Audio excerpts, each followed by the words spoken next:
Olá, amigo investidor! Você quer fazer um investimento com retorno garantido e custo baixo?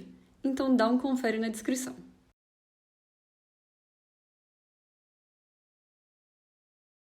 Mas, Marília, vamos imaginar que você tivesse aqui uma bola de cristal. Na sua visão, né?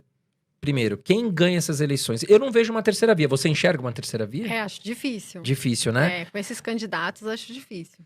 Bolsonaro ou Lula? Quem você acha que leva? Tá longe as eleições, mas assim, é um chute, mas... Eu vou te falar, como ano que vem os economistas estão prevendo recessão da economia, porque a gente está subindo tanto a Selic, que isso vai desaquecer a atividade, né? E estão prevendo já recessão para o ano que vem. E a recessão, ela piora muito a aprovação do governo, né? Porque aumenta desemprego e tal. Então, eu acho que tá mais... Se eu fosse chutar, eu diria que tá mais pro Lula do que pro Bolsonaro, porque eu acho que ano que vem a gente vai ter recessão. Se a gente tivesse uma economia pujante, uma recuperação econômica nunca antes vista e tal, aí eu acho que daria Bolsonaro. E aí, Marília, te emendando uma outra pergunta. Lula ganhou as eleições. Como o mercado vai enxergar isso? E Bolsonaro ganhou as eleições. Como o mercado vai enxergar isso? Olha, eu te diria que o mercado enxerga os dois de uma forma muito parecida. Porque o Bolsonaro disse que era liberal e depois, no meio do caminho, mudou de ideia.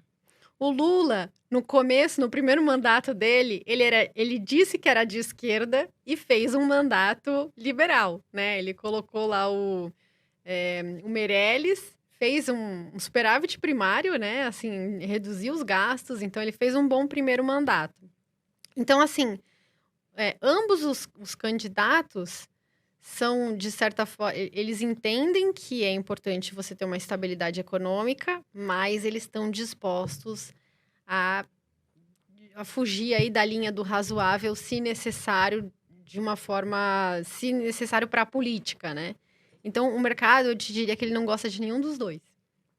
Vamos esperar, ver se tem uma terceira via. Sérgio Moro, não sei. A gente vai esperar, não sei, da Atena. Tem de tudo.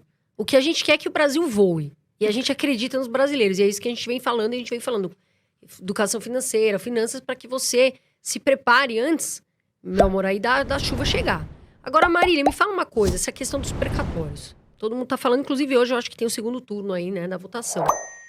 Você não acha que se torna, entre aspas, um pouco arriscado investir no tesouro? Porque eles estão dando meio que entre aspas, um calote ali, né?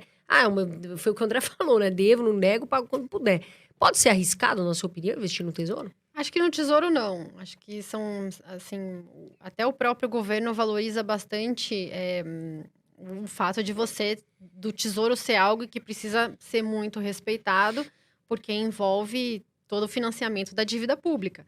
Por exemplo, quando as taxas de juros começam a subir demais, né, e aconteceu isso em 2016, antes do impeachment, o Tesouro ele tem que entrar, ao invés de vendendo o título para os investidores e angariando dinheiro para financiar a dívida, ele tem que entrar fazendo o contrário, ele tem que entrar comprando o título, porque tem muito investidor querendo sair com medo. Quando isso acontece, ele queima a caixa. Ele começa a queimar muito caixa para conseguir recomprar os títulos de volta. E começa a dar problema de financiamento na dívida pública. Então, o governo, ele não pode brincar com isso. Quando você vê o Tesouro entrando com leilão de recompra, você já vê na hora os políticos indo ao mercado falar, gente, calma, não vamos fazer nada de errado, vamos respeitar o teto, vamos respeitar a Constituição, porque eles sabem que bate num problema de financiamento. Os precatórios, eu até conversei com os advogados e o que eles me reportaram é que a gente teve um aumento muito grande em 2020 e 2021 do número de precatórios, porque a gente teve uma digitalização do judiciário. Então, antes, o precatório era um papel físico, né? Que precisava ir do Acre para São Paulo, aí o juiz despachava e voltava para o Acre, era uma loucura. E isso demorava um século. A partir do momento que você digitalizou, ficou rápido o processo, né? E aí aumentou muito o número de precatórios, simplesmente porque você colocou tudo online e facilitou a vida do juiz. Então, assim, é um aumento que não é porque o Estado, enfim, está tendo que pagar mais de uma forma... Enfim, foi uma coisa bem específica que aconteceu por conta da pandemia, né? E aí eles olharam isso e falaram, nossa, mas isso é um gasto muito grande, isso não cabe no orçamento. E aí, então vamos parcelar. parcelar novamente, né? Porque já tinha umas regras de parcelamento de precatório. Mas eu acho ruim, acho que abre um precedente ruim.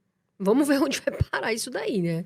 Você não acha que a economia, a gente deveria estar com um cenário mais promissor, né? Todo mundo, as lojas abrindo, os restaurantes abertos, emprego voltando ao normal. A gente não deveria estar falando em uma economia mais saudável? E o que eu entendo é que a gente está falando ao contrário. O que você acha disso Pois daí? a gente deveria. Se a gente estivesse numa recuperação normal e saudável, a gente teria esse ponto, né, da reabertura econômica com aumento aí de consumo, de serviços e tal. Até o mercado está esperando isso, né? Não por outro motivo, a gente tem expectativa muito positiva para esse ano de crescimento, exatamente por conta da reabertura.